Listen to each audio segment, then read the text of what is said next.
In this video, we're reviewing pre-pitch signals and the new ones added to the NFHS Umpire Manual for the 2023 season. Now, while most of you will recognize these mechanics and are likely already using most of them yourselves, it's important that we use the directions given in this update to standardize our interpretation across all umpires. Now, stay tuned to the end of the signals review, and I'll give you a mechanic that I add during my pre-games that can be helpful for you and your partners in better handling on-field situations. So in this video, we'll review the pre-pitch mechanics and signals we use to manage a game, and then we'll work through case plays and scenarios tied to these mechanics. As always, if you want to see how well you can do on the case plays before going through the review with me at the end of the video, you can find a link to it in the video description.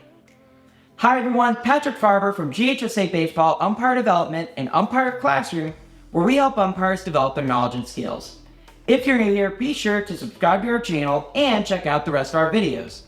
Also, the study guide for the 2023 GHSA Rules Test, produced by Umpire Classroom, is now available and you can find it in the video description. Let's get started. First, let's begin with the way every game starts. Rule 4-1-5. The game begins when the umpire calls play after all infielders, pitcher, catcher, and batter are in position to start the game. So the rules book doesn't give the physical mechanic, but it does give the verbiage. It's play, not play ball or any other variation. Every game begins with the umpire calling play. Now, the official mechanic given this year won't surprise any of you. It's the umpire pointing at the pitcher with his right hand while saying play. This is the same mechanic as given in Rule 5-1-4 for making a dead ball live. Next, for making a ball dead, we have the time mechanic. This mechanic is given by holding out both hands in front of the body and above the shoulders. Now, one thing to know with these mechanics is that the rules book gives the ability to call time to both umpires, while it only gives play to one umpire. In 10-2-3, the rules lay out the responsibilities of the umpire chief, who it defines as the one behind the plate, but most commonly is referred to as the plate umpire.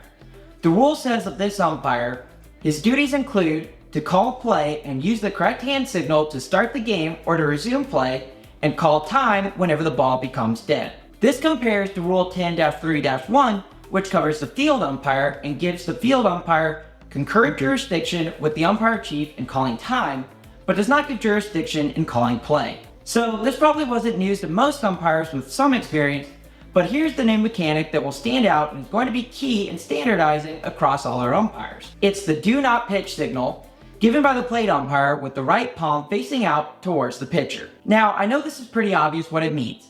It's our way of telling a pitcher to not begin his delivery to the plate, and we use it in a bunch of situations, such as a batter still getting set in the box, or waiting for a fielder to get back from chasing a foul ball. There are plenty of times this mechanic can be useful, and what separates it from the time mechanic is that this mechanic tells the pitcher that while we aren't ready for play to begin, we don't want to have him completely disengage the rubber. Now, here's the most important part of the mechanic.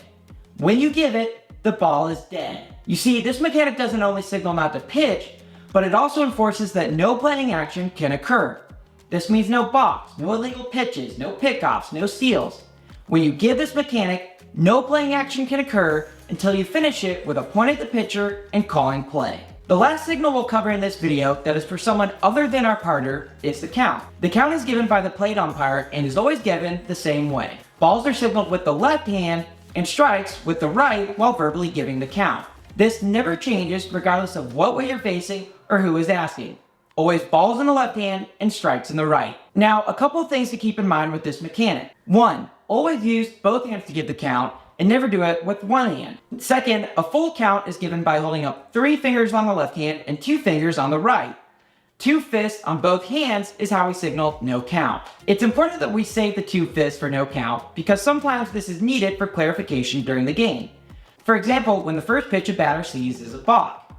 After awarding bases, we need to be able to signal that the pitch did not count and there is no count. The only way to do this is with the 2 fist mechanic.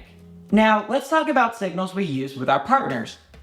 These are used to make sure we are both identifying situations before they happen and to help in situations where we may forget something. So let's start with signaling the number of outs.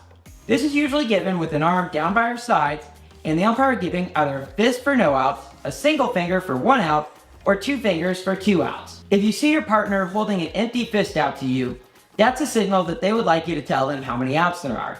Hopefully, not too common that you see this. Note, this mechanic is done only as a reminder for ourselves, but if a coach or player does ask for the number of outs, give them the number by holding it out to your sides and not in front of you. We don't want it to look like you're giving the count. Next, in situations with less than 2 outs and runners on first and second, or first, second, and third, we have a potential infield flag. To signal this possibility, we touch the right side of the bill of our hat with our right hand index finger. Then, when we have a possible tie play with 2 outs, where we may have an out on the bases as a runner is crossing the plate, we signal a reminder to our plate umpire by touching 2 fingers to our left wrist. For rotations, we have several signals to remind our partners. With a single runner on first base, most commonly the mechanic is given by the base umpire pointing to his right towards first base, and the plate umpire to his right towards third base. However, the mechanic given in the manual is the thumb and pinky finger extended on both hands with our arms down by our sides and then rotating our hands. Either of those mechanics will work. In a situation where we have runners on first and second, and the possibility of the plate umpire covering third on a fly ball to the outfield that will have R2 and R1 attempting to tag up, we use the double tag rotation signal. This is given by hitting one fist on top of the other and usually a point by the plate umpire towards third. Note, this mechanic always comes after the infield fly mechanic because the only situation where a double tag could happen is with less than 2 outs and runners on first and second. So it's the bill of the cap to the fist and then the point. Finally, in a situation where we no longer will be rotating, we remind our partners by simply pointing the index fingers on both hands towards the ground. So those are the manual mechanics, but I want to add a new mechanic for plate umpires to signal to their base umpires. It's the plate umpire holding up 3 fingers in front of his body and then pointing towards the ground. This signal tells our partners that when we have 3 outs, I'd like you to come down to the plate area to talk to me between innings. Now, we don't use this mechanic to have them come down to make small talk, but instead we use it to discuss game management or situations. One obvious example could be as simple as using this mechanic to tell your base umpire that at the next half inning break, you'll be running to the bathroom. But also, it can be useful for situation handling, especially when it comes to saying calm interactions outside of the playing field. I'll give you an example from a playoff game I worked. The visiting team is getting crushed in Game 2 of a doubleheader, and of course, that means there's complaining about balls and strikes coming from around their dugout area on the first base line. It's getting to a point where I can't let it continue if it is coming from the dugout, but with a full crowd, I can't see out of my peripheral vision if it's coming from the coach at the near end of the dugout or the fans right next to it. Now, I could look over the next time I hear it to try and see the culprit, but then I risk looking into their dugout when it is in fact coming from the stands, and thus getting their coach worked up and claiming I'm in their dugout. So instead, I signal to my third base umpire the 3 and down. Then, after the half inning, he comes to me without any attention brought to us because I'm not calling for him or beckoning. It looks like a regular check-in. Now, I know he has a great view of the first base dugout, so I ask him if the complaining is coming from the dugout or the crowd, and sure enough, he says it's the coach at the end of the bench. So now I know, without having looked over, exactly where it's coming from. And on the very first pitch of the next half inning, I hear the comment again, and I immediately look directly at the coach and give him the stop sign and warning on balls and strikes. So no guessing game needed or him thinking he can hide in the crowd. I come right at him with it. And this is helpful because now when he follows it up with a smart comment, I'm looking right at him and toss him from the game. Again, by using the subtle nature of this mechanic, it enables us to have necessary conversations with our partners without drawing attention to us or showing that there's any situation arising. I highly recommend adding it to your next pregame. So that's our pre-pitch signals review. Let's cover the case plays associated with these mechanics. Case play number 1. Which verbal mechanics are used for putting the ball in play to start the game? The correct answer here is play. That's the only verbal mechanic we use for starting a game. It's a point with the right hand and calling out play. Case play number 2. Which umpires can call play to start the game? The correct answer here is that only the plate umpire can call play to start the game. Number 3. Which umpire can call play to resume the game? The correct answer here is that only the plate umpire can call play at any point during the game. Case play number 4. Which umpires can call time for the purpose of a dead ball? The correct answer here is C. Both umpires have jurisdiction for calling time. Case play number 5. The pitcher is on the rubber and set to begin his delivery to the plate. The ball is currently in play, and the batter is stepping into the box and is not reasonably come set. The umpire chief, seeing the pitcher ready to deliver, wants to ensure that the pitcher allows the batter to become set in the box and does not deliver a quick pitch. The umpire holds his right hand in a stop motion towards the pitcher. Is this an official mechanic? The answer here is yes. This is the do not pitch mechanic, which is now given to umpires in the manual. Now for case plays 6, 7, and 8, we're going to use the same scenario. R1, 1 out with no count. The pitcher is on the rubber and set to begin his delivery to the plate.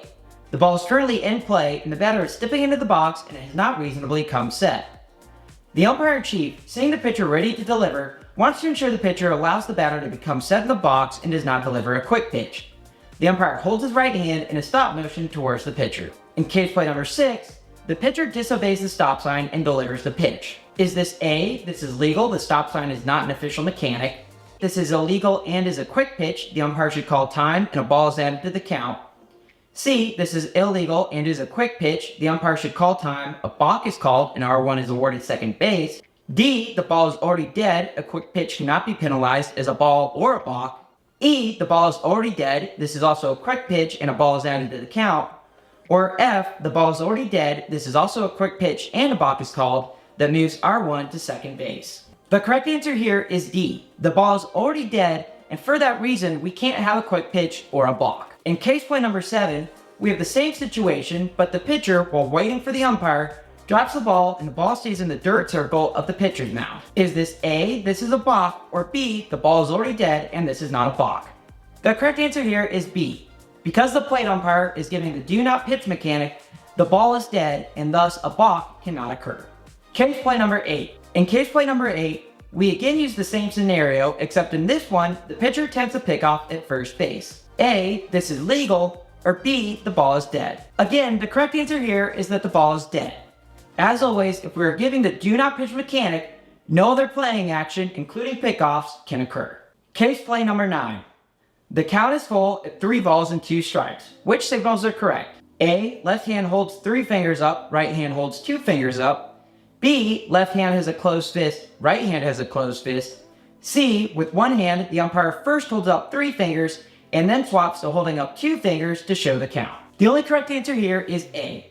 A full count is always given by holding up 3 fingers on our left hand and 2 fingers on our right. So there you have it, our review of the pre-pitch signals for NFHS baseball. If you found this video helpful, be sure to check out the rest of our videos and sign up for our weekly rules quiz in the video description. Thanks again for watching, and as always, I look forward to seeing you on the field.